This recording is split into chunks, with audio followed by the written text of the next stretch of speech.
answer. Hello? Hey, Christian friend, can you hear me? Yes, I hear you, my friend. How are you doing? Okay, thank you, thank you. How are you? It's good? Thank you first for emailing me. I'm happy to hear from you. And I am more happy that you are very polite, from your email. I appreciate the way you spoke to me. And I welcome you here. What do you like to share with us? Thank you very much. I was just wondering, is it, I've been following your challenge for a long time. Okay. And if I want to see some verses, or like if I want something in my screen, so where can I? What do you mean? You want to show me things from the Quran, you mean? No, I say if I want you to put something on the screen, so Yeah. I can. So in which way can I follow it? Okay, like what do you want? What do you want? Okay, we can come there. I was just wondering, like, if it's no problem. Yeah, I always I like to put reference on the screen. No problem. Okay. But you have to tell me what exactly you are talking about. Okay, go ahead. What do you want to say? Okay, of course. I can just begin with, my English is not so good. As I told you earlier, I live in a Scandinavian country. All right. To be especially, I live in Sweden, but I have an Asian background. Okay. I'm a Muslim, always been Muslim.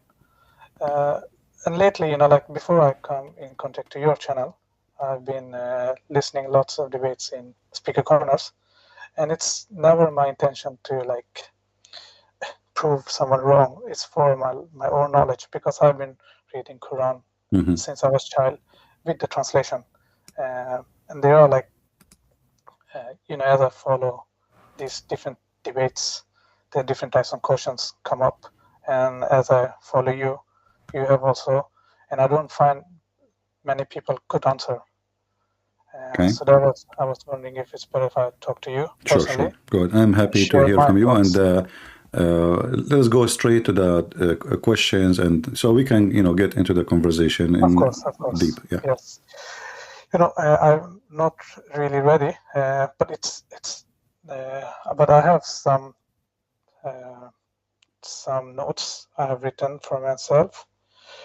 The thing is, I was wondering, I've always had this conversation.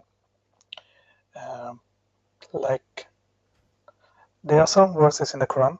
I can maybe show you. Okay. It's because I know I've heard lots of debates, like people say Quran is a copy of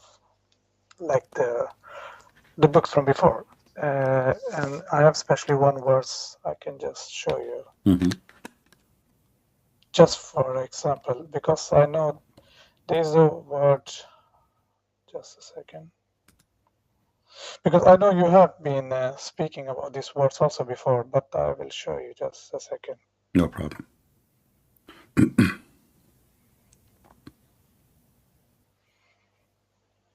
Yeah, we can take, it's from the Thunder, I think chapter Thunder, verse 16. Chapter what? Its name is Ar-Rad, the Thunder. Ar-Rad. Okay. Yes. Okay. I think it's chapter 13, verse 16. All right. Just to verse 16. Yes. All right. Where, okay. In compared to the verse I also look in the Bible, it's, correct me if I'm wrong, it's 2 Corinthians 6:14. Okay. All right. Yes. What I find is, because I've been lately also reading Bible, so what I find, if you take this verse, the Quran verse, and with the Bible, they speak about light cannot. They said light and darkness cannot go together. I don't know if you have the verse in front of you. Yeah. Okay. Yeah. Yeah.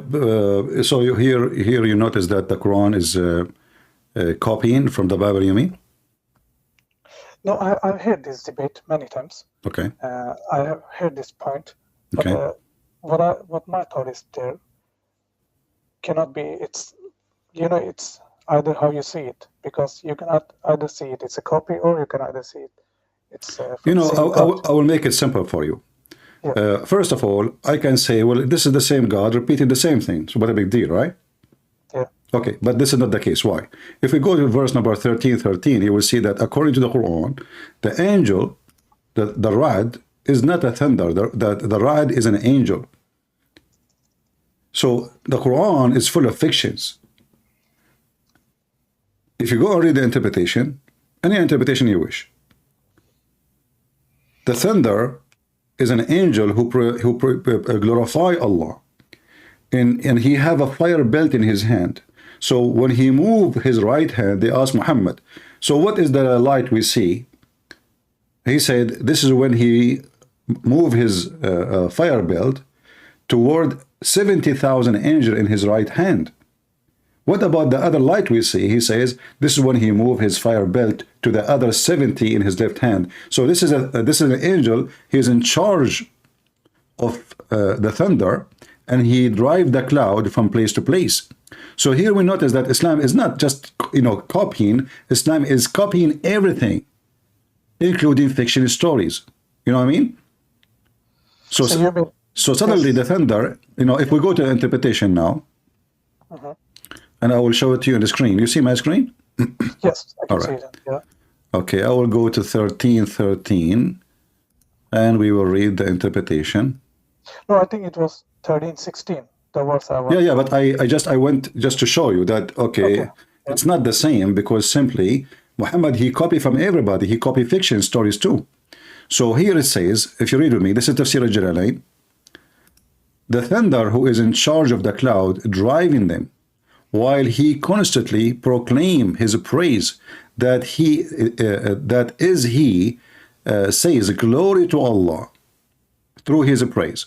All right, and then it says here, and he say Bismillahi wa bihamdihi, etc. And to the angels proclaim his praise in a way of him that is of God. He unleashed the thunderbolt. These are fire which is issues from the cloud, and submit to whom he will. So we have verses in the Bible about God. He can use the nature, he can use thunder to punish people too. But here you will notice that suddenly the thunder is an angel. He's in charge of the cloud. If we go to Ibn Kathir, we will see the same story. This is Ibn Kathir. Let us go. So what I'm trying to say to you, like in Quran chapter 9 verse number 60, the Quran says that Muhammad is an ear. Why they call him ear? Because simply he is an ear. He's like a radar. If he hear anything, he take it, he put it in the Quran. So it's not going to be surprised if Muhammad he hear, like he obviously there's many things. Actually, he copy even Paul. We can quote many verses. Just to if you read me here, before we continue, I will give you the mic. Here you say, it says here, this is Ibn Kathir, explain about the rod, and he is saying, let us see here,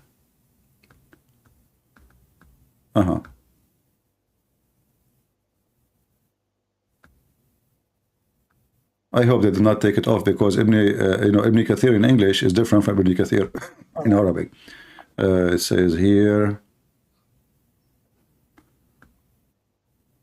just to consider what I'm trying to mean here. Yeah. This is not my main point. Like, it's not about the verses. What I was trying to make my point is how can we explain the verses in the Quran? Because at the same time, there are verses in the Quran where God said that Prophet Muhammad couldn't read and write. Who said Muhammad cannot read? Where it says that? But this is a story when the angel Jibril visited Prophet Muhammad. Or like, is it like you can... No, my friend, anyone who speaks Arabic, he should know that this is not true, because the word ummi does not mean he don't read or write. If you go in the Quran, in 2 seconds I will prove it to you. If we type the word ummi, this is the word the Muslim they keep using to explain that Muhammad is an illiterate, right? Yes. Okay, but this is the word does not mean a person who do not know read or to write. Remember here we are talking about God and religion. We are not talking about education of someone want to go to school. So Muhammad he is a person who do not know God. He is from the Gomai. The Gomai is the pagan. You know, if you go to chapter 2 as an example, not limited, verse number 78, it says here, and there among them the Jews. No, this is not about the Jews actually. This is false. They add the word Jews. وَمِنْهُمْ أُمِّيُّونَ لَا يَعْلَمُونَ الْكِتَابِ. And from among them, illiterate people who know not the book. So do you see who is the illiterate? It's someone who do not know the book. It's not about not knowing how to write, how to read. And this is repeated many times in the Quran. I can show you another verse. Chapter 3, verse number 20. Here is dividing the people to two kinds of people. Ummiyin and Muslims. Okay, why the Muslims are all the Muslims do not know how to write, how to read? The Quran call all Muslims Ummiyin. Here it says, those who they are giving the scriptures, between two brackets, the Jews and the Christians, and those who they are illiterate. Do you see it? So it's in Arabic, so I cannot... No, I'm showing you in English. Okay. Let me give you the website I'm using, so you can switch with me as I switch. Okay, thank you. Yeah.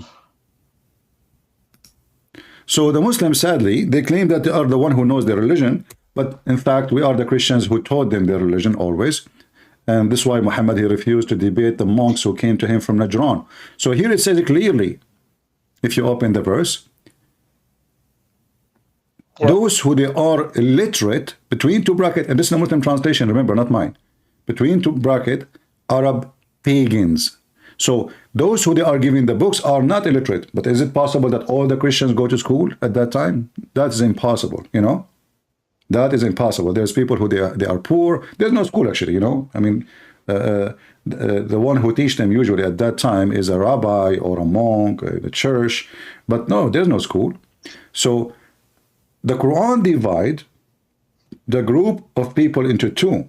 People who have scriptures, those cannot be called illiterate. Why? Because they are given a book. But doesn't mean all of them they know how to write, how to read. And the other group is the illiterate about God, about God. They are pagan. So the Muslim, they could not even find a very simple thing to explain their book.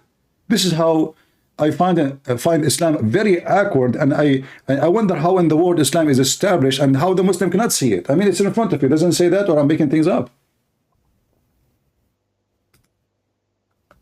Yeah, the other thing is, as I told you always, there can always be like how you see it.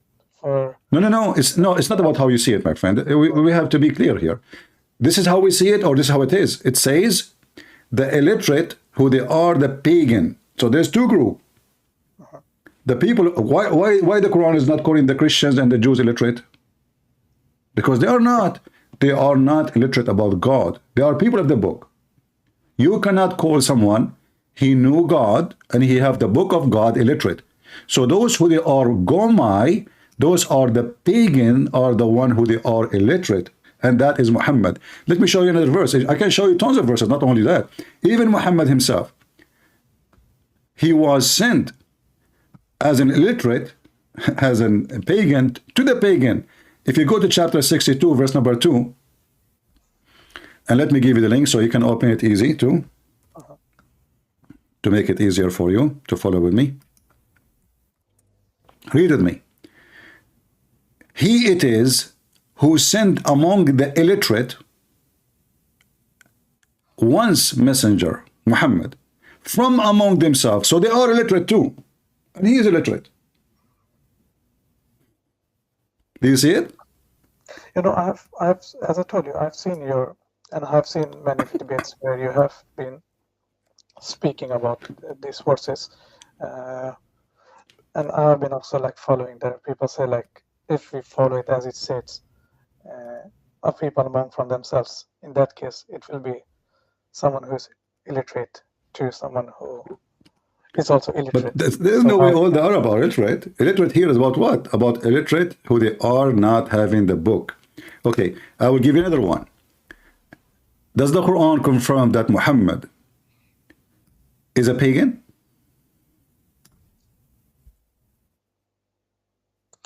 I'm not so sure about it, you know. Okay, let us be sure then. In the Quran, it says,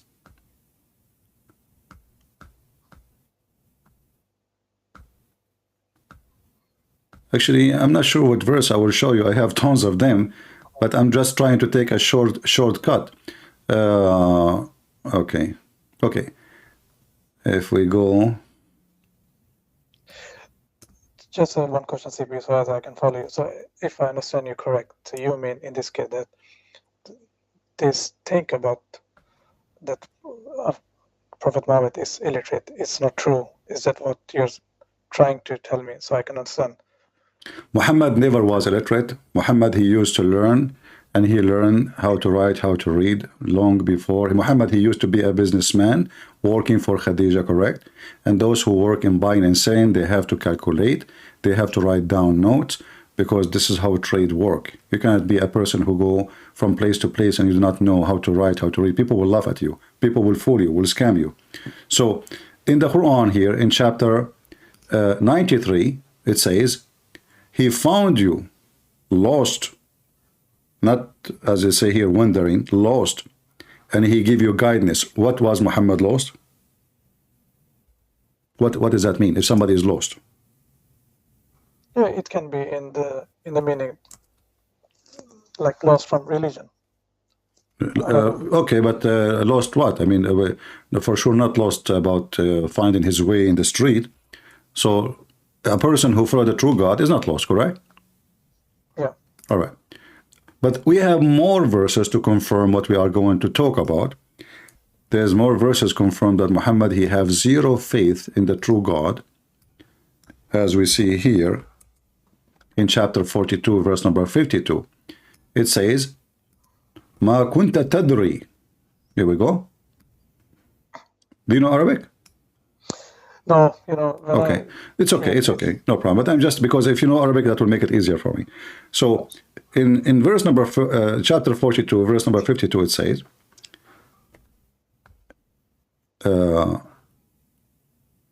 if you read with me here,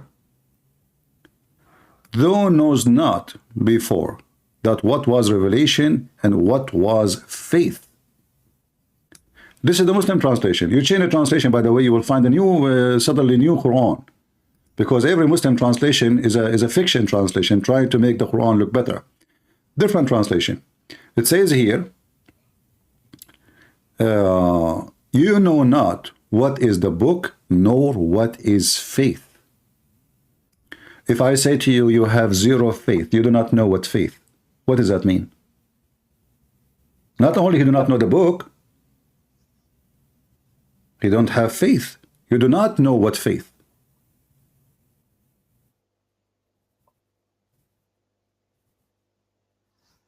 What do you think?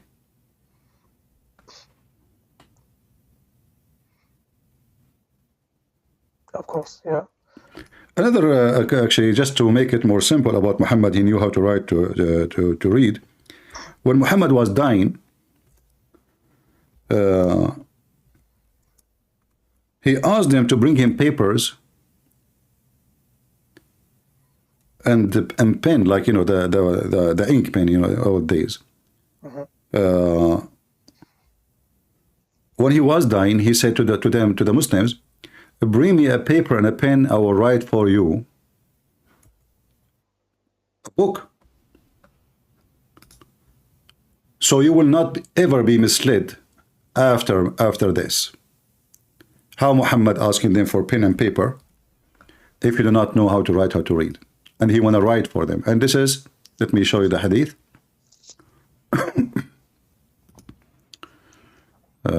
Here. You know, CP, what I was thinking. Okay. Do you see the hadith? Before we continue. Of course. This is Al-Bukhari. This is not any fiction, you know. This is very authentic. So he said, Muhammad in his death, he said, bring for me paper, and I will write for you a statement after which you will not go astray. Do you see it? I cannot see it in my, but I'm okay, listening. I will send you the link, no problem. Here we go. Yeah, of course. You can open it and see it. So a person who do not know how to write, how to read, he will not say, bring me a pen. You know, he will say, write for me this, correct? Is that correct? Right. Yes. Yeah. But he's not asking for a writer to write. He said, bring me a paper and a pen so I will write for you. Is that confirmed to you? Like now 100% that Muhammad, obviously he knew how to write, how to read?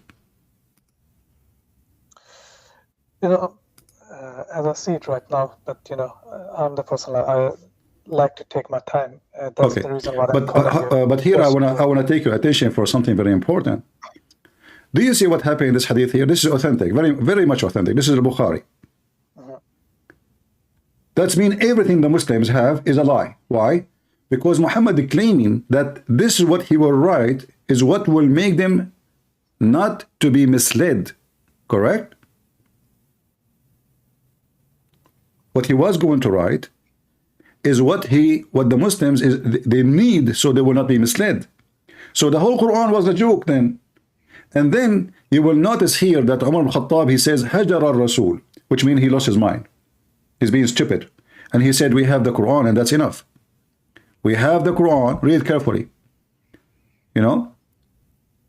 Actually here in the hadith doesn't say it, but I can show it to you from different hadith. So Umar, he said to them, no, don't give him anything. This guy, he lost his mind. Hajar al-Rasul, you know, imagine how somebody he say such a thing. So Umar, he says, we have the book of Allah and that is enough. We don't want him to write anything more.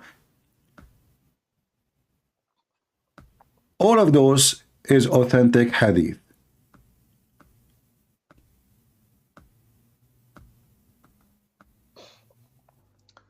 You know, CP, as I told you, as I follow your YouTube videos, then the question will be, why all this big conspiracy? You understand what I'm trying to say? Because if we also look like how many people follow Islam, you know, if you remember when I talked to you first time, I told you, for me it's more important to coming to the truth. So then it will be many questions. Okay, then why Islam is here? So what? There is atheist is here. People who worship Satan are here. Buddhism is here. You know, there's a billion, trillion religion in this earth.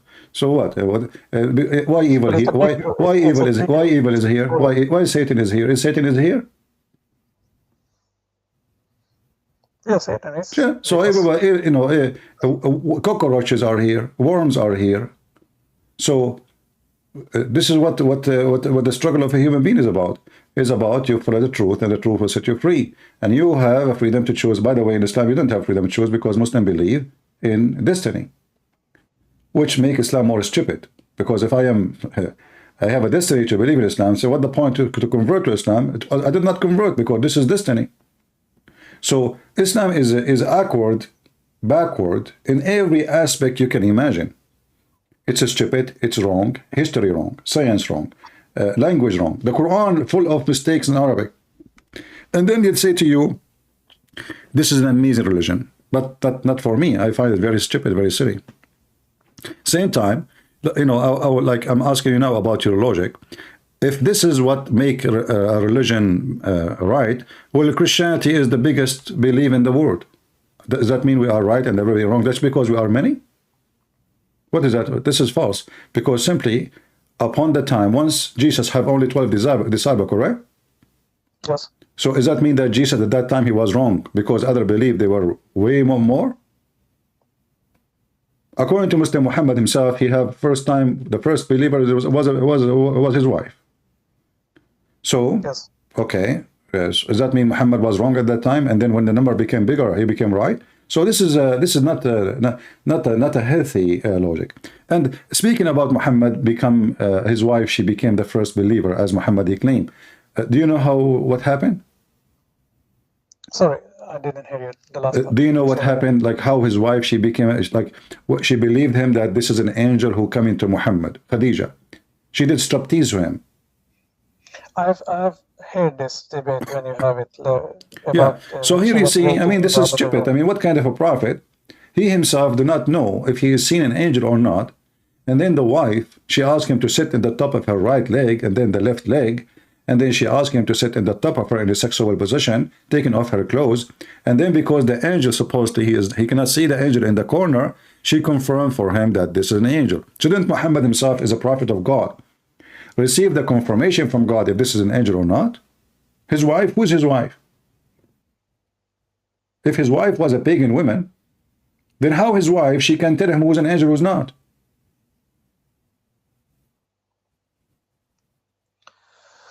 You know, maybe this is the thing, like, because as I have listened to your channel and many of the debates, especially, you know, what I was also like going in my mind, as I told you, the many scholars from the speaker corners, you know, I follow like many.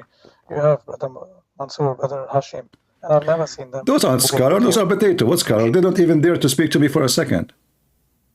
So that's what I mean. That's make Scholars? more doubtful. You see, that's making more doubtful.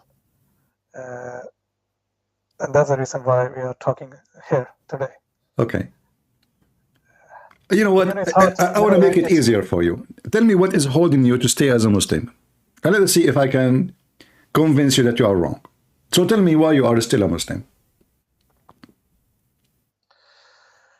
You know, I've been like reading the Quran, okay? I know like there are many. You are verses, reading the you know, false like, Quran. Sorry, Because you are reading the translation, correct? I'm reading a translation, yes. Exactly. So you never read the Quran. The Quran translation have nothing to do with the Quran. And I assure you that. And you can choose every single translation you wish. You will find that all of them, they are false. But anyway, continue.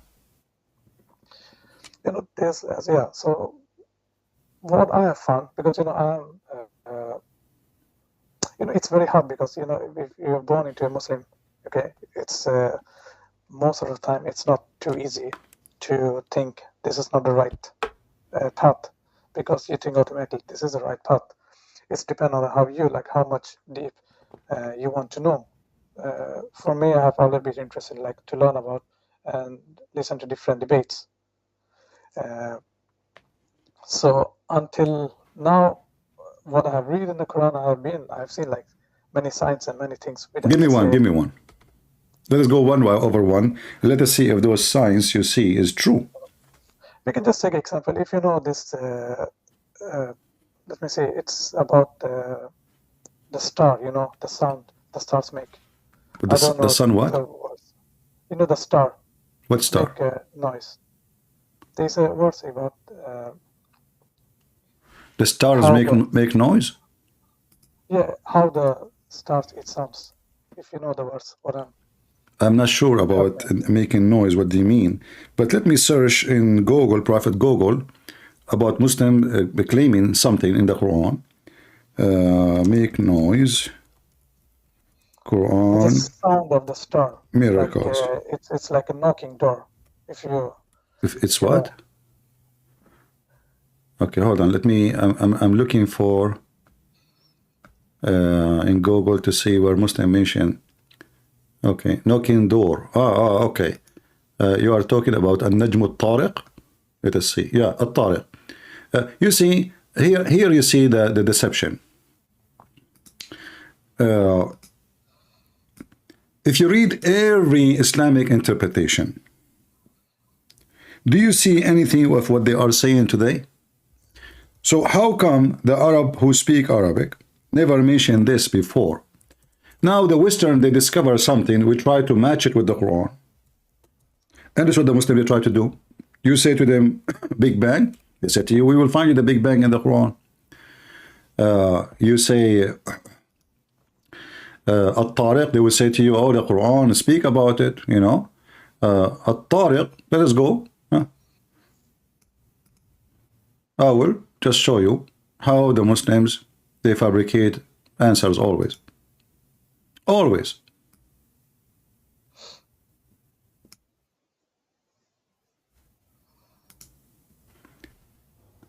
This is the tafsir. This is the government website of Saudi Arabia is not open. Let us see here. So this is Ibn Kathir, and I will open Ibn Kathir in English too. Okay. But this is Ibn Kathir in Arabic. At-Tariq is just a name the Arab they gave to the star before Islam even exists. And the reason it's called this way, because it appears at night, not because it's come or it make noise or knock at the door. So here you will see it says, An Qutada, إنما سمي النجم الطارق لأنه إنما يرى بالليل ويختفي بالنهار. I will use Google Translation. Here we go. That's all. Have nothing to do. This is not Muhammad giving the name. This is not Allah giving the name. This is the Arab call this star. If this is true, that means the Arab, the pagan, they are the one who knows God more than Muhammad. Do you see it? At-Tariq, because it's called, this is star called At-Tariq, because it's only visible at night and disappear during the day. So it come to our door, but it's not knocking at the door. Make noise. By the way, all the stars make noise because they have explosions on them. No, my understanding is like of this verse is like. Do you see? I mean, do you see the interpretation, my friend? Did you see the interpretation, or this is my fabrication now? Do you see it? This is Ibn Kathir. Okay, so this is the original meaning, the reason for the meaning. The Muslim today, they try to fabricate and make it about something else. But this is not what it says. This is not the reason. And this is a name given by the Arab. The Arab, not Allah. You see, if the Arab is the one who gave this, I mean, if Muhammad is the first one who says that word, and he have different meaning, I will say, okay, Muhammad, how he knew that? But this is a name, is even they call a human being Tariq. A human being, his name is Tariq. There's before Islam. So this is very well known, have nothing to do with knocking doors. And the Arab call it this way because this star appear only in daytime and come to their doors, which means come to them to appear at night. And this is the interpretation in front of you.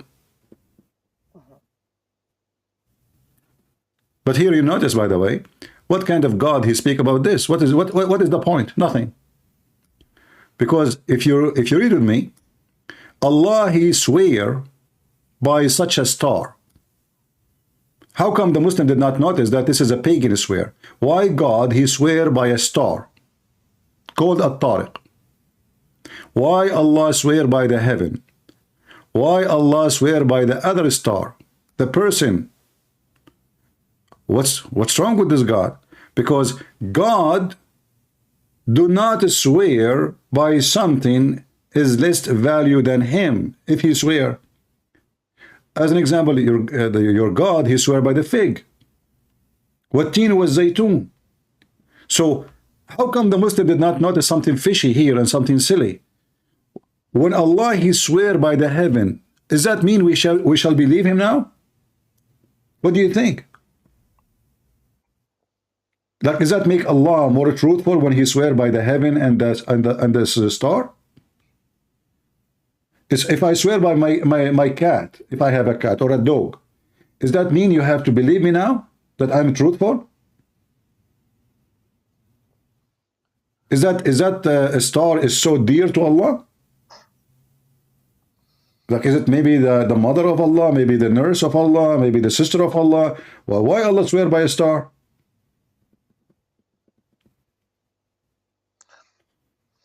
You know, it can be his creation.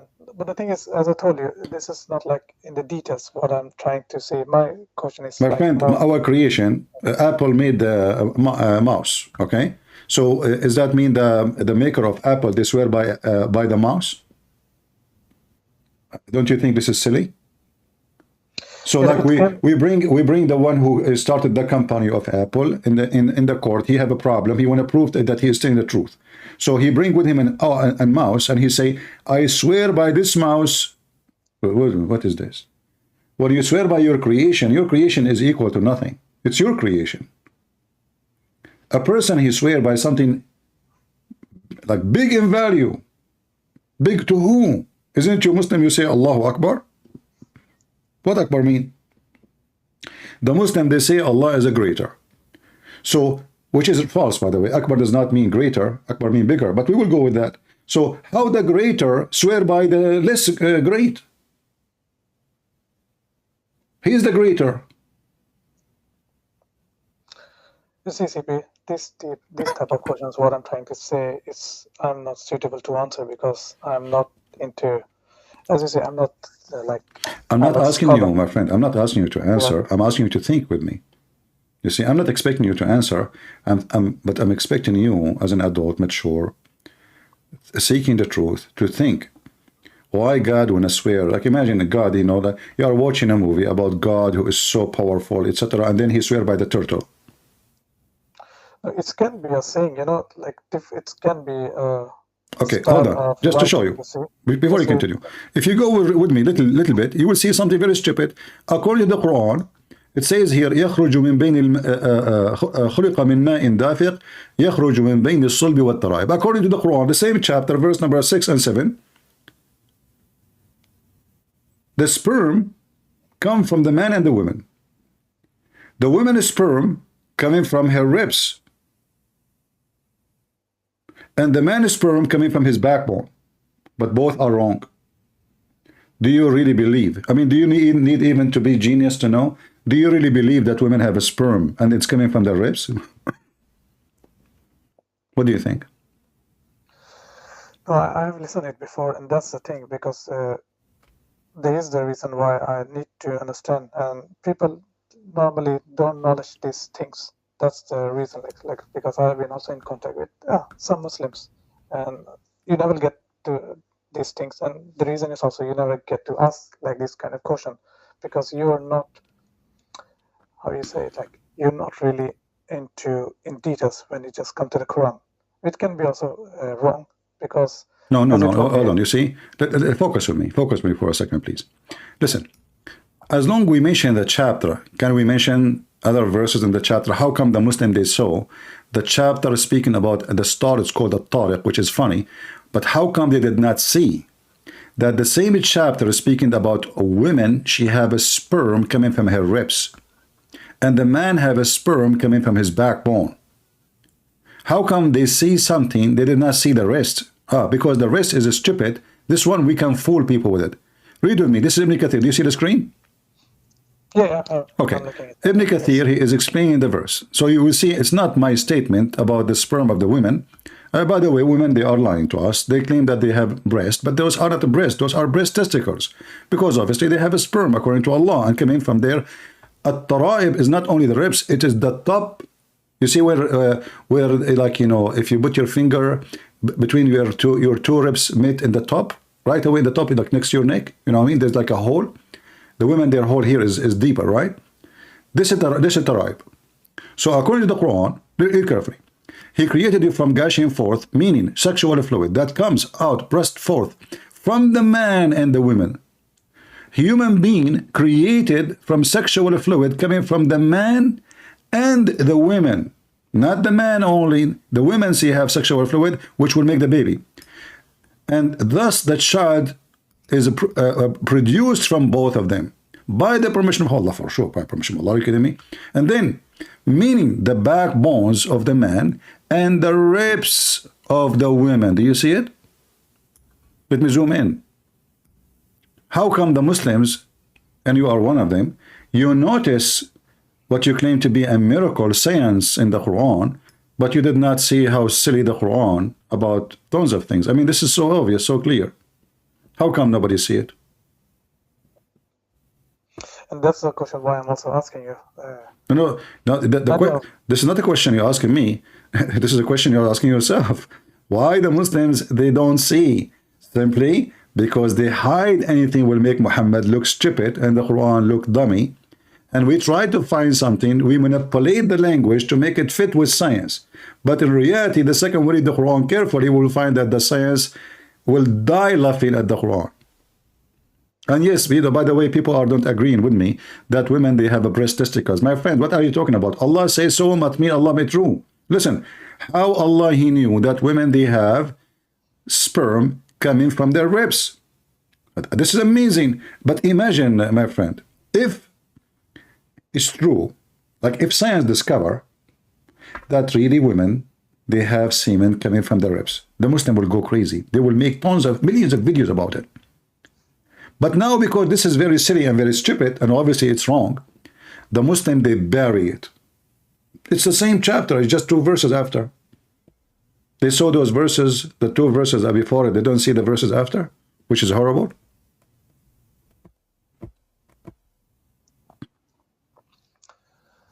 That's the confusing part, CP. That's the thing. As I told you, I don't find this answer. No, there's an answer. No, you see? I promise you I will speak nice to you, correct? Yeah, of course. No, okay, but don't be upset from me. If I say to you now you are deceiving yourself. You know the answer. You know this is false.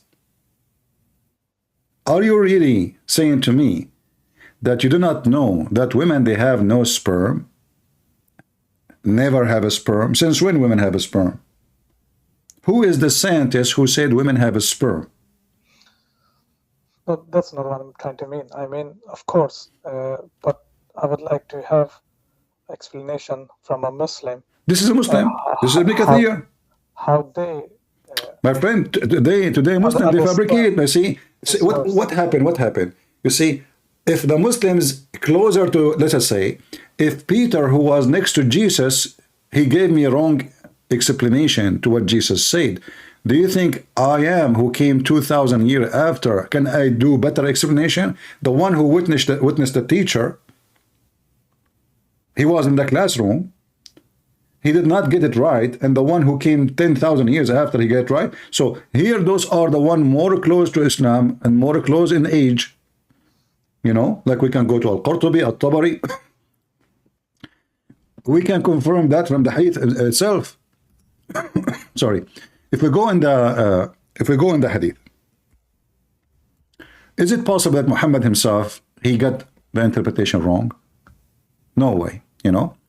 According to Muhammad, the person, every one of you, will be collected as a semen in the womb of his mother for 40 days. Which scientist can say so? According to Muhammad, when after the baby is finished, the angel, he asks Allah, shall she be a female or male? Now the baby is completed. The hadith in front of you.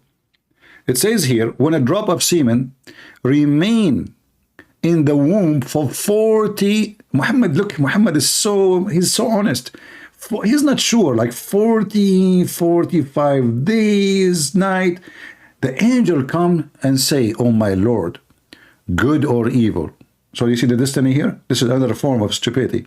So according to your prophet, the woman, she kept her semen, the semen from the man, in her womb for 40 or 45 days.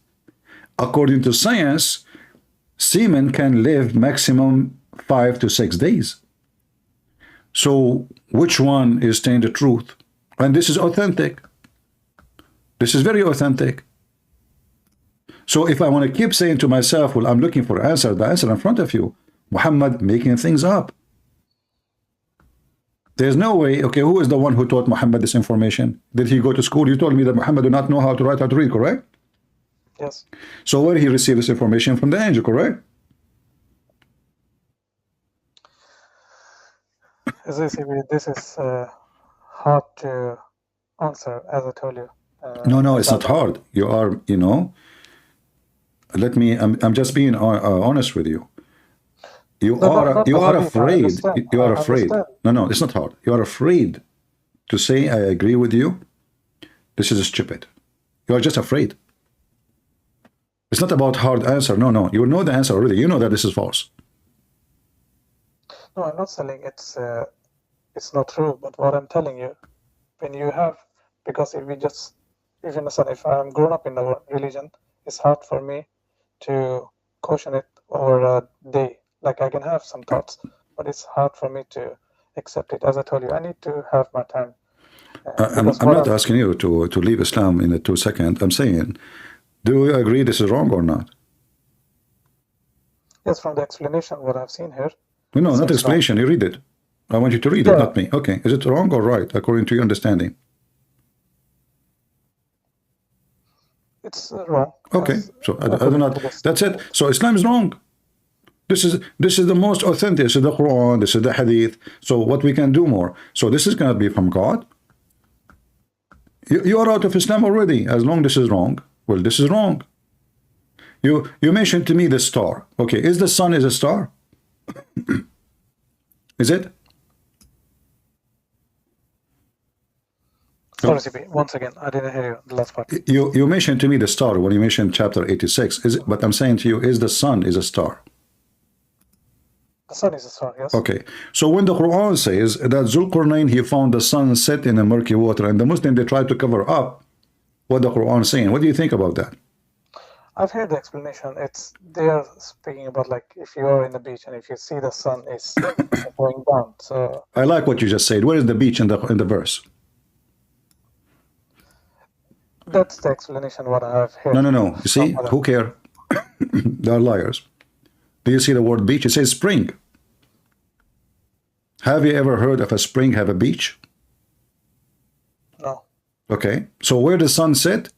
You know, you talk to Zakir Naik, we say, you know, when you go to the ocean, you see the sun, it's going in the water. You think that the water, you know, the sun is going in the water. But in reality, the Quran is not saying that. It's saying from the appearance. What appearance? It's Allah talking. It's not even Zulqarnain. Allah saying he reached the sitting place of the sun. He found the sun sitting in a spring of a bloody hot boiling water. There's no appearance. This is not from his, you know, the way he saw. No, he found it. And there's a spring of water. There's no ocean. Do you see the word ocean? There's no ocean. So they lie. They add ocean. They change the word spring into ocean. They add the word from his, you know, his prescription. Like, what the heck is that? I mean, the verse is so clear. Allah is talking. They ask Muhammad, the Jews, they made fun of Muhammad as usual. They want to get him busted. They said to him, Muhammad, tell us about the prophet Zulqarnain. Muhammad, he believed in that he's a prophet. So now suddenly he became, Zulqarnain become a prophet of Allah, and Allah sent him in the earth, and he made him establish kingdom, etc. But this is fiction. The story of Zulqarnain, Muhammad is copying from it, is a story written by a person from Syria. It's a fiction story about a real person. There's many stories. There's many stories about, like, you will find a movie about president, etc. In his time, there's terrorism. Terrorists, they are coming to kill him. The president is real. The name is real. But all the rest of the story is fiction. And this is exactly what happened. So now they are asking you, Muhammad, Allah speaking, about Zulqarnain, say, I shall recite to you something of his story. Who's talking? Allah. So the one is saying, until he reached the sitting place of the sun, which is stupid to say, because where is the sitting place of the sun? So what the Quran making it clear that there is a place where the sun set, and then he found it sitting. There's an idiot, his name is Fifi. He said that the Quran said that he found the wall as it was going to fall. Found the wall, that means he found a real wall. So he tried to fix it, he make it more blind. As long as you found something, it's a find. It's not a mystery. It's not a fiction. I found. So Allah is talking. He found the sun sitting in a black muddy water. If we go in the Hadith, we'll find the Hadith confirm that. Here we go. And the funny, the Muslim, they say, if a Hadith contradicts the Quran, we don't accept it, which is false. Here we go.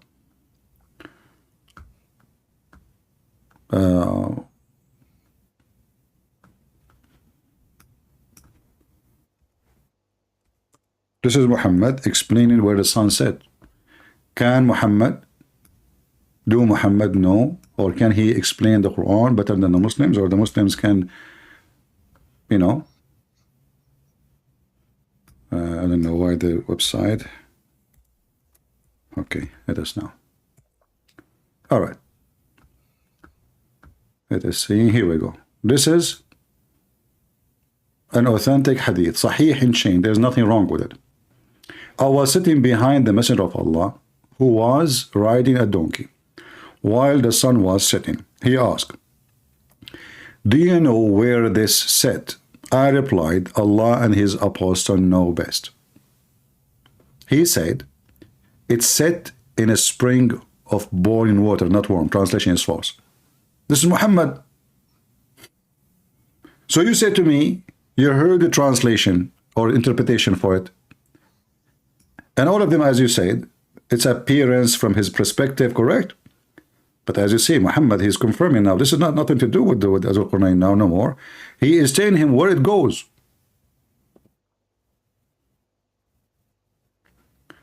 So do we need more evidence that Muhammad, he is just making things up? You know, CP, okay, for a moment, just let's say like I'm doubtful about it. And then the question will be arise, okay, what is a true religion? You know? First of all, there is no true religion. There's a truth. Religion is not a true. Religion is a man-made. Christianity is not a religion. They can call it in dictionary religion, but Christianity is not a religion. The truth is what we should seek. All right. Okay. So then will be the point, what is the truth? As I understand, like maybe speaking to you, or maybe like, you know, it's different because if I speak to a Christian, he will say, our faith is true.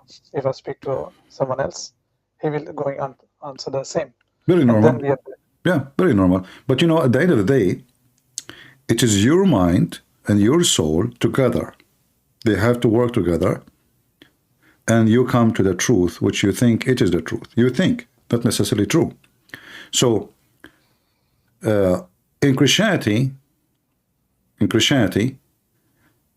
when you believe in Jesus, that means you were able to combine both the facts, which is in some cases not facts, but it can be facts. It depends how you see it, and your spirit. So in Christianity, both of them, they have to come together and to accomplish a belief. And that belief, when it happened, then you will know if it is really true or not. How? The Messiah, he said, search the truth and find it, and the truth will set you free. So when you find the truth, you will examine something special. You will be set free, which means you will examine different life and different experience of life. So this is the proof. Because I can say, okay, I want to become a Buddhist, but still I am confused. I mean, it's just fictions and ideas and philosophy. Your soul, you don't have a soul. You are the same as a tree. You are going to come back again as a cockroach or a cat. It's just tons of fictions and confusing stories. But with the Messiah, as the Messiah, he says in John, the truth will set you free. And how the truth will set you free? You will become a new person. So the Messiah, he mentioned, you will be born again. So this is the only proof you can witness, because everything is an idea. Heaven is an idea. It can be true, it can be false. God is an idea. It can be true, it can be false. Everybody who have religion have God. Satan is God for many. So money is God, sex is God. Everybody have his own God or gods. It's an idea. You believe in it, and then that's it. You are following it. But in the case of the Messiah, you will notice something will change in your life. If somebody converts to Islam and he is a really, really truthful believer, he will become a terrorist. So change will follow if you believe in something from your heart. A person who really converts to Islam, he have no choice but to hate everyone as a Muslim. You see all those videos made by, you know, some, they do dawah, like the guy we were playing his video saying we respect the religion. We know that this is false. So the most common thing you see from those who are Muslims is they do lie. And the most common thing you will see from those who believe in Jesus, they cannot lie. They cannot.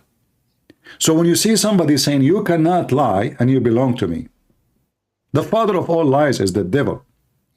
And then you see someone like Muhammad saying you can lie to your friends. The wife, she can lie to her husband. The husband can lie to his wife. You can lie to your enemy. So who's left? We establish a society of everybody lying to everybody. And what is the point? Corruption. Because this is what lies do. Corruption in earth. When Muhammad, he say, or the Muslim, they say, that the prophet have 16 privilege. One of them, if his eyes fall into a woman, her husband must divorce her so he can have her. And then we see what Jesus said is totally the opposite. Totally the opposite. When David, he took a woman, he married her. How he married her? He sent her husband to war. He liked the women. So the husband died at war so he can marry her. God condemned him. God destroyed his family. God even caused even his son to die. That is the difference. So you have a God is the God of the is a devilish God in Islam, and in Christianity you will see dignity. You will see the top of ethic. Actually, you cannot find, and I challenge anyone to find someone is extreme in ethic as Jesus. I mean, he make it so hard for us as a Christians. A question there, CB. I can just have some few questions regarding Christianity. First of all, what I was wondering, what makes Christianity true? And what I mean in this sense, the Bible you have, because you maybe probably have also heard like Bible is corrupted. As I told you, I'm not so into it, but we have heard this argument many times. And what I'm thinking, it has come from something, like people cannot make these things up. So then you need to discuss, like, because I know a little bit, like the author of the Bible, or like especially the New Testament, it's unknown. Who said that to you? Who said that to you? So why we call them the Bible of John if it's unknown? Why we call it the Bible of Luke if it's not known? We have names for them, so how they are unknown? What they say to you about unknown, they say the copy of the copy of the copy, but they are known. So when the Christians, when the first time the Christian they have, let us say, an expensive book, is when the Roman king become a Christian. Before that, those are poor Christians. They write in a very cheap material, and those cheap material will be destroyed by time, even if you put them inside the glass. But there is nothing true about saying unknown. What we have is the copy of the copy, even according to the most people who they criticize the Bible, like Bart Ehrman. He says there's no book in the world have confirmation and evidence as the Bible. This is number one enemy of the Bible. And he's an atheist. We have tens of thousands of manuscripts. So when they say that to you, is a lie. Secondly, Christianity is not even the Bible. Because remember, the Word of God was not a book. Jesus, he spoke. He did not write books. Do we agree? Okay, yeah. And when Jesus in Matthew, he said, heaven and earth will pass away, but my words will not pass away. He was not talking about just a book. He was talking about his words. So the true God always will preserve his book, will preserve his word, and nobody can conquer it. And he promised that heaven and earth will be destroyed. And those who they claim that the Bible is changed, well, they have to provide evidence. Or what they say to you, well, we find a copy. Here, the verse here, it looked different from this verse. But that will not change anything, because the Bible written in many languages, in many ways, and some books are destroyed. There's leftover. There's a page over. There's 10 pages left. There's some books they have 100 pages left. So when the translation of the Bible is updated, you will see they are not denying what was, but they are confirming what was there. Because the more we discover manuscript, the more it's confirming what we have, not the opposite. As an example, there's a translation, like international translation, which is taking some verses, and they claim that those they could not find them in a certain manuscript. But this is a false argument, because simply, who said that it should be in everywhere? Those people, they write down from memory, and those people, they write down by hand. So if you write down now, like now I wrote 4 books. after I wrote them, I had to do recorrection many times, grammar, words, even numbers. You know that people, they do book editing, correct? Mhm. And always they find that after they write, there is an error in the writing. So those people, they are writing with their own hand. Yes, the Bible still is so accurate. Today we are writing with computer. We can find now how many words in my Microsoft Word I wrote. I can find where is the word is written exactly by one click. Still we have errors in the book we write. But in the Bible, which is written by hand, by a very cheap material, still all books around the world, they are agreeing about everything Jesus did. So all Christians around the world, the Ethiopian, the Indian, Christianity spread all over. And there's no form of communication, which means the one who live in India, he cannot communicate with someone who live in Ethiopia. This is now, we can communicate through the internet in the speed of light, if you say. But before it's impossible. Yet the church who established in Mumbai in India more than 1,400, 500 years ago, or even more. And the church was established in Ethiopia. They are not different. Both of them, they have the same scriptures. The Messiah was crucified. The Messiah said that in the cross. The Messiah did this. The Messiah, he healed that. So Christians spread around the world. How in the world that can happen? How you can make all the Christians in the world agree to corrupt their book, even though they are different, even different sect? So this is impossible, and this is one of the false claim. Same time, if Allah is the one who sent the Bible, then Allah could not protect his book. That means Allah cannot be God. That was my second question, because I've heard it before. He told me, you know, like most of the time the Muslim says, the Injil is not the real Injil what we have seen today. And you have also asked this question. So where is the real Bible, and why is it not protected? So that was also why I'm learning by myself, because it's a good point, which you point out. The Quran says, لا مبدل لكلمات الله. Nobody can change the word of Allah. The Muslim, they say Allah, he meant only the Quran, but he did not say that, you know. So the false fiction. However, we don't believe that the Bible is coming from Allah anyway. But this is the hypocrisy of this religion.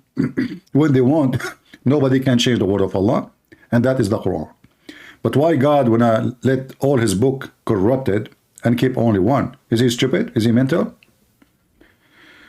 Do Allah discriminate between his books? What do you think? No, but there is an explanation in the Quran that the Bible were corrupted, and that's the reason why. No, nowhere in the Quran it says the Bible is corrupt. That's a lie.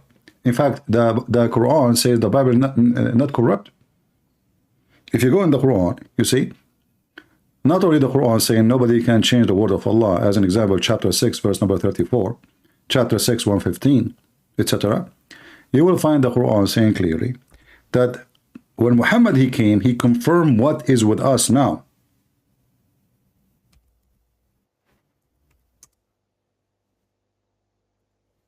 If you go to chapter 2, verse number 89, or chapter 2, verse number 41,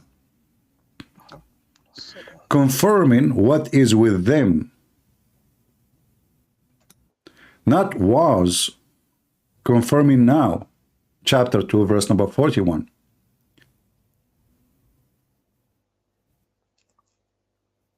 Because there was one caution. I remember, correct me if I'm wrong. Yeah, but do you see it says confirming what is with you?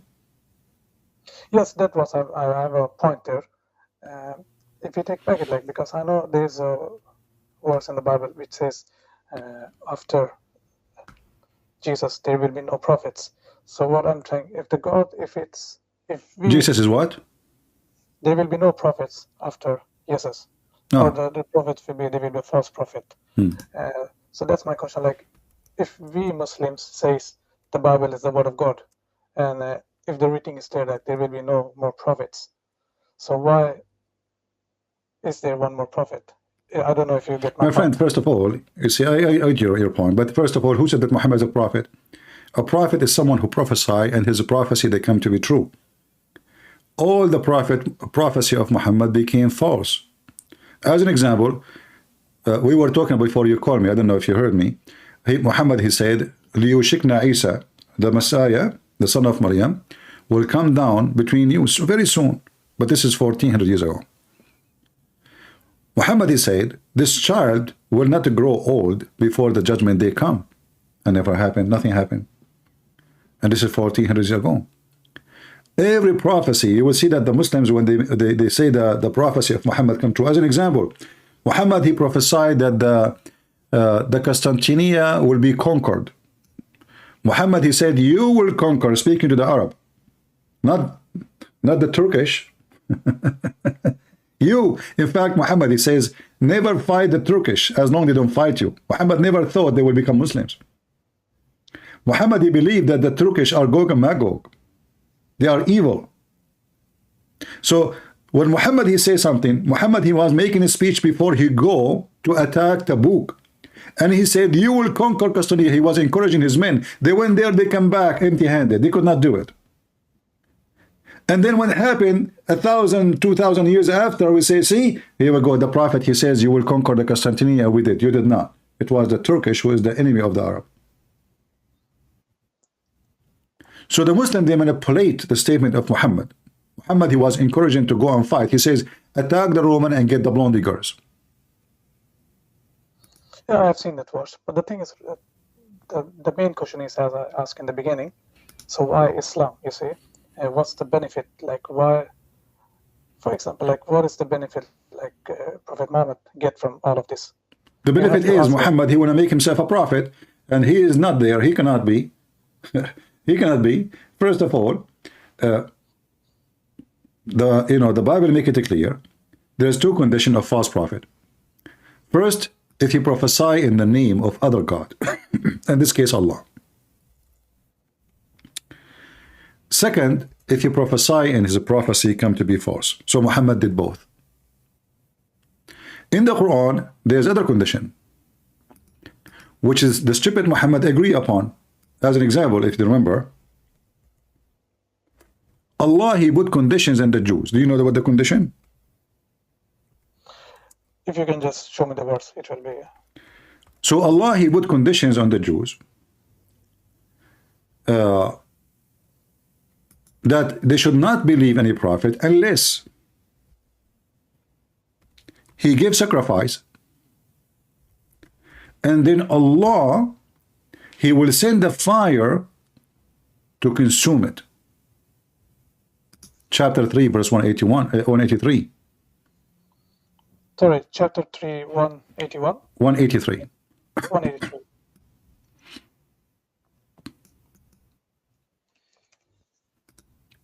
You will notice here that Muhammad, he did not say this is not true.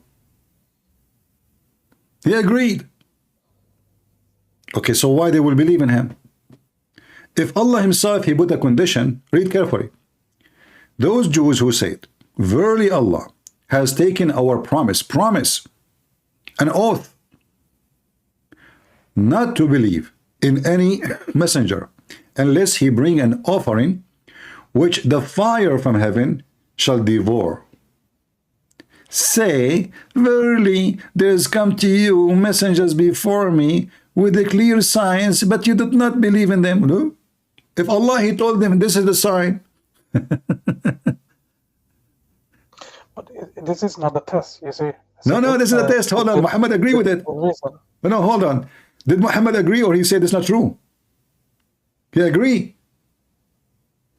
So if this is the test made by Allah, Allah, he said to them, there is only one thing you should do to examine a prophet.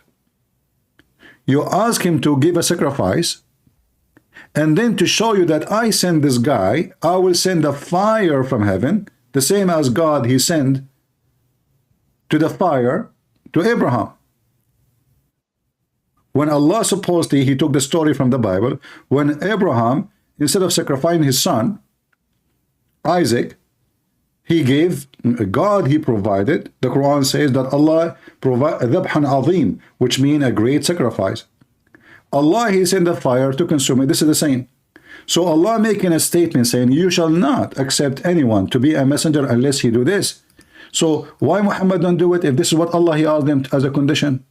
CP, my understanding of this verse is, this is a caution for the people, because, you know, like the prophets at that time, people didn't also believe in them.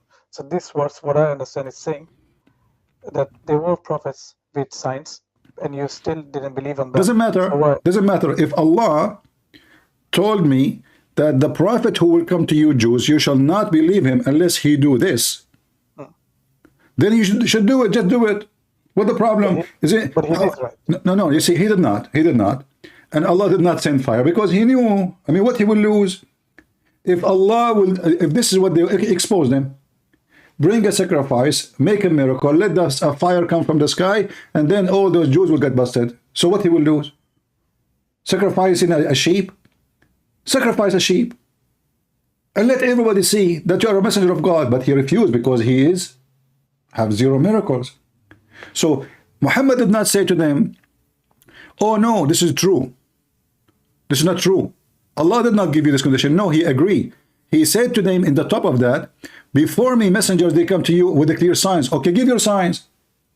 How come those messengers, they gave a clear signs? And who are they, those messengers who gave a clear signs and they did not believe? Give me the names. Jesus? That's false.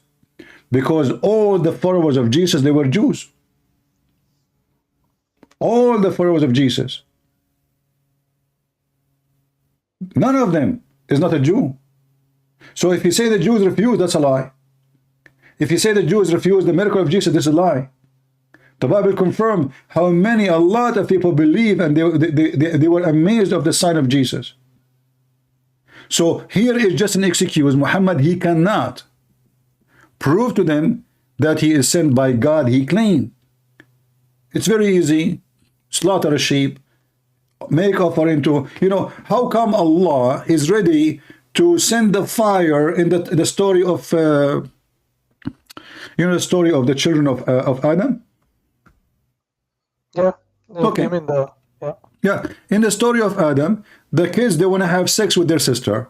I mean, so Allah, he have time to send fire just for the sake of a guy who want to have sex with his sister.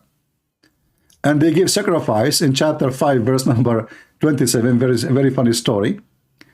But Allah don't have time. Maybe he's out of gas. He cannot turn the gas on.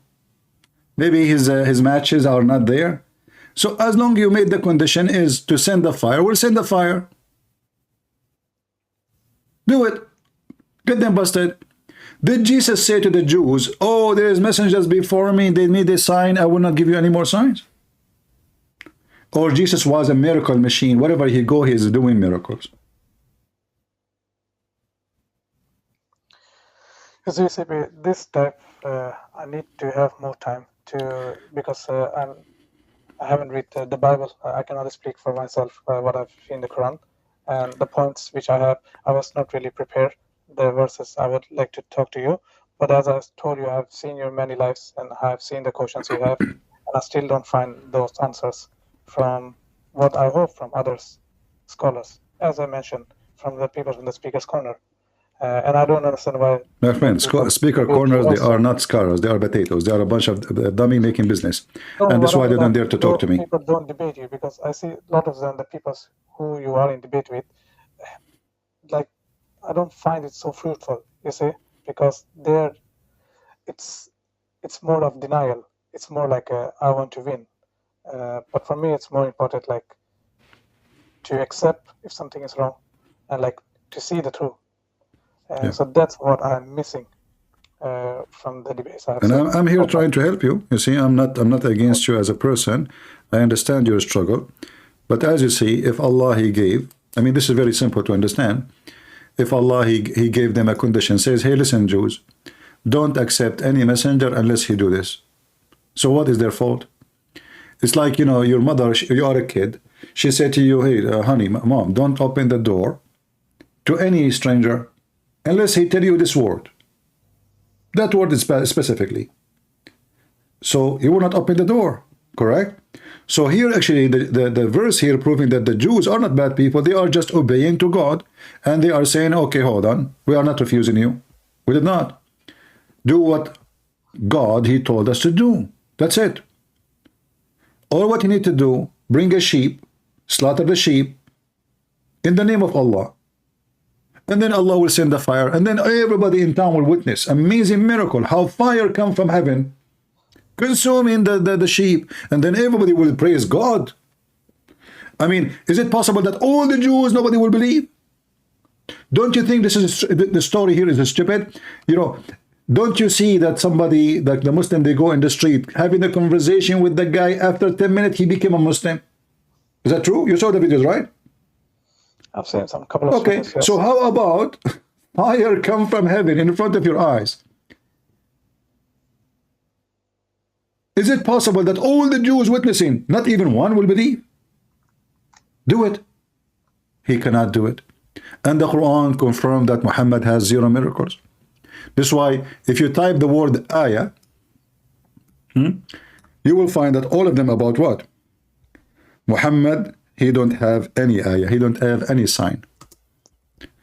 Never. You know? Ayatun min rabbihi. They keep asking, how come he don't have how come their prophet, he don't have any ayah? All the prophet, they have miracles. They say, if just one sign sent down from his Lord, say, Allah certainly able to send down signs. But most of them don't know. Like, what do you mean you don't know? Just do it. Look at this answer. They are saying to him, just one sign, they are begging for one miracle. If one miracle come down from his Lord, this God who keep talking about, say to them, Muhammad, Allah can do miracle, but you don't know. Look, what does this have to do with the challenge? Imagine I come to people, I say to them, I'm prophet of God. Okay, prophet of God. You see, miracles is given to prophet for what reason? So people believe them, correct? That they have a superpower with them, supported by someone, must be God, correct? A prophet, when he do miracle, is not doing a show. This is not a circus, correct? So he do a miracle in order to confirm that he have a heavenly power in his side to confirm him. But this man, he cannot. And then you will find the Muslim, they wrote in the Hadith hundreds of miracles. The prophet is speaking to the lizard saying Shahada, the tree walk, and they trees convert to Islam. Okay, as long you are saying that those people will not believe, and they are asking you for fire, how come you speak to the lizard? But this is in the Hadith. Those are fabricated. Those hundreds of years after Muhammad's death. If those are really happened in the time of Muhammad, they will be in the Quran. How come the Quran speak about every single miracle of Jesus almost? Making the blind see, raising people from death, walking and feeding thousands of people. I mean, endless number of miracles. He can tell you even what you had in your house. He can read your mind. And then the Quran never speak about anything. The only miracle the Muslim they claim about is Al-Qamar in the Quran. But this cannot be a miracle. Why? Because this is a false prophecy. Muhammad, the splitting of the moon? The splitting of the moon. Yes. Okay. The chapter of the Qamar. The verse saying that the moon is split asunder because the judgment day is started. Yeah, I remember you had this conversation. So this was a false prophecy, and simply this is the eclipse. You know, if you read the interpretation of this, you will see the Muslim saying that when the moon is split, the Mount of Hara appear, and the two sides of the moon, the two pieces split far distance from each other to the point the mountain appear. And here you see how stupid this story. I will draw for you on the screen. Let me do this. And I can show you the reference too. No, it's don't need. I know the reference you have, like most of the time when you speak, so you have the reference. Yeah. So here you see, let us say, this is the moon. Sorry, CP, I don't see your screen. You will see it. I gave you the link and Rambo did not open it. Yeah, I'm in the Rumble. So now this is the Mount of Hara, you know. The Mount of Hara is here, let us say. Is in the front of it. Let us make it brown in color.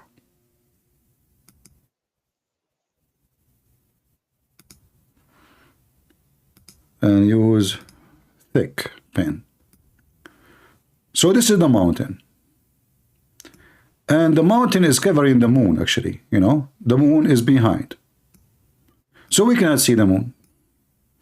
And now the moon is split two pieces, according to the hadith.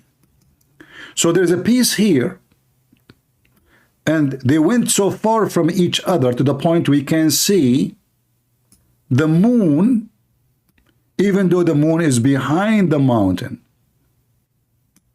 If such a thing happened, don't you think this will be appear around the world? Or only in Mecca? But they were saying, you know, as I can speak from the other who I've listened to, they say, for example, people in India have seen the splitting of the moon. If you remember, Sheikh Usman.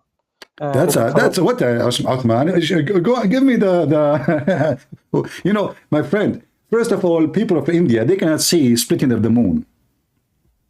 Where in India exactly? Which city? The ones who will see it is those who they are having the same time, not the one they will have morning when we have night. Those are the same time is going to be Iraq, Saudi Arabia, Jordan, Israel, Syria, Yemen. Those are at the same time. Let us say the edge of Pakistan maybe.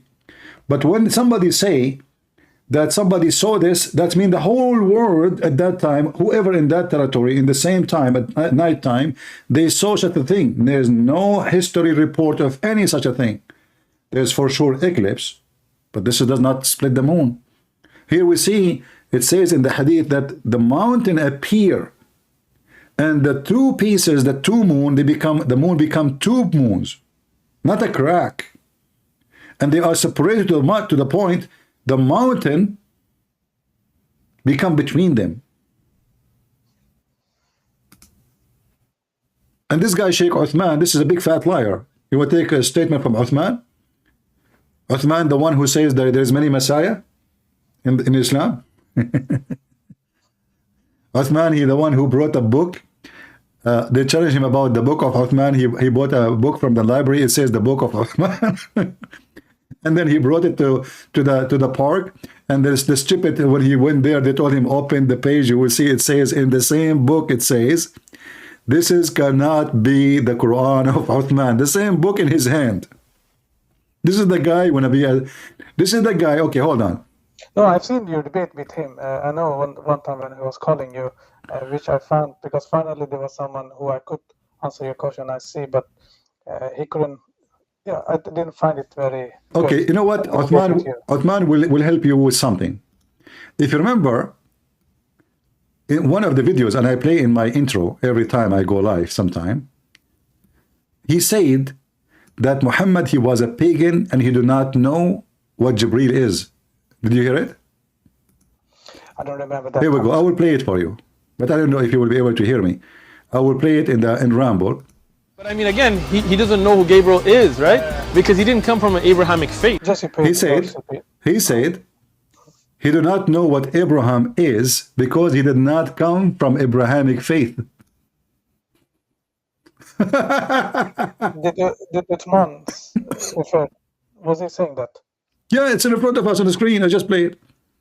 I don't Gabriel, Muhammad, he did not know Gabriel because he's not from Abrahamic faith. I will play it again. Let me play it. So he's lying to a Christian in the park. I mean, again, he doesn't know who Gabriel is, right? Because he didn't come from an Abrahamic faith. The people of Mecca were pagan. Also, You see, he do not know who is. He do not know. Did you hear what he said? He do not know who is Abraham. He do not know who is Jibreel because he did not come from Abrahamic faith. He is the people of Mecca. They were pagan. So he just admit that Muhammad was pagan, never was Abrahamic. This is the biggest fat lie Muslim they repeat always, either by ignorant or by lying, that Muhammad was Abrahamic. But as you see, Muhammad never was Abrahamic. He don't even know anything about Abrahamic faith. I know I showed you the verse in the Quran where it says that he know not what faith is. Yeah, you showed earlier. So you see the CP, that's the point. What to do now? If you understand. You leave Islam. You leave Islam. You know, and then we will discuss with you. If not now today, take your time to read some about the Bible, whatever you want, and come back to me, and I will help you. But if you are convinced, that Islam is false, then why you hesitate? You know, it's not about, because this is something you have been following all your life. You think it's with the habits. It's not something which you can live in one day. No, you can. No, you can. What is it like a drugs? What do you mean habit? This is not. You know, you are an adult. You are mature, and as long if you agree with me that Islam is false, then Islam is false. That's it. What habit? You want to follow something stupid just because it's a habit to be stupid? No, it's more like I need my time to explore, like to get a better understanding. Because, as I told you, I would love to hear this from a Muslim scholar, not because I don't trust what you are telling, but I just want to get the point to have this question to someone and let me hear what they have to, their explanation. My friend, all their explanation is explanation from people in YouTube is a fraud. Explanation of the scholars is there. The Arabic Quran is there, and you yourself you need to compare. And I showed you everything I showed you. None of them is maybe not what it says. It's obvious. So I'm not showing you something maybe, maybe not. I'm showing you clear evidence. No, that's what I mean. But what I mean, it's hard to like take it at the moment, because the reason why I wasn't following you, I have my doubt, and that was the reason I wanted to talk to you live. But the thing is, for me, next step for me is like I would like to. Okay, let us do this. Read the Bible. Let us do this. Somebody in the chat, he says, why you don't invite those you call them scholars to debate me? Yeah, that's also my question also. Because, you know, I've actually write to somebody in the Speaker's Corner. You know this group, SC Dawa. Who? I have SC Dawa in the YouTube. SC Dawa? Okay. Yeah, I have wrote to them. You can also contact them. And I have talked to someone live, but I don't get the chance. They say like they can't take live chats. So it's better if you just post a question. But this type of topics, it's not I can explain in 1 or 2 sentences. I need more time. No problem. Well, my friend, take your time and just be honest with yourself. It's your salvation, not mine. It's your life, it's your future. And nobody can see it better than you, where you want to be. But as you see, Islam is nothing but satanic, demonic cult. God who promised us nothing but sex, he cannot be. This is a sexual God. God is holy. His promise is holy. Life he wants from us is to be holy life. Life with ethic. We commit sin, yes. But we don't preach sin. We don't claim that sin is the best way to live. We struggle with sin. We do sin. We feel bad. We feel guilty. We ask for forgiveness. We pray. So a human being always will struggle with sin. But Islam encouraged sin. Islam changed the name of sin. So fornication, Muhammad, he called it zawaj, nikah. So zawaj mut'a, zawaj friend, you go one night in the hotel. This is called zawaj. But all of us, we knew that this is nothing but a fornication. Even prostitution in the Quran is permitted. So force not your girls to do prostitution, and those are slaves, sex slaves. If they choose chastity, well, and if you force them, Allah is all merciful, there's no penalty. So the only religion beside maybe Hinduism and Buddhism promote prostitution is Islam. That's why in the culture of the Buddhist, prostitution is not seen as something bad. But Islam do the same. They kidnap girls, they force them into prostitution, and this was a practice in the time of Muhammad. In the time of Muhammad. So there was, now we have Andrew Tates. In the time of Muhammad, all the companions of Muhammad, they are Andrew Tate. And then Muhammad now, he received complaint from the wives, because the wife, those people, they are busy with the women. They have a lot of women. Muhammad, all what he can do, he says, force them not to do prostitution if they choose a chastity. So if they choose to be prostitute, it's okay. And if you force them, Allah is all merciful. No penalty. This is the Quran. I've seen the verse, yeah. Yeah, chapter 24, verse number 33. Is this CP? What I tried to say. I've seen all of your debates. Like past 6 months, I've been following all your debates and everything. And that's the reason why I'm starting to doubt and get these thoughts.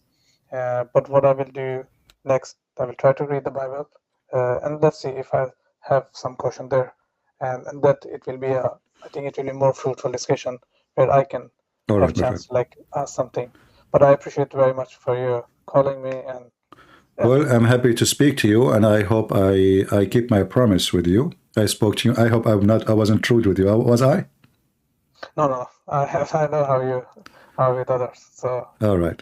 So thank you for calling, and I will be happy to hear from you soon if you have any questions. And I will give you time to read. You know, I hope soon I will hear good news from you. All right. Thank you. Take care. Thank you. Bye. Let us pray for our friend here, this nice man who is a Muslim, seeking the truth. Let us pray for him that he will see the truth, and the truth will set him free.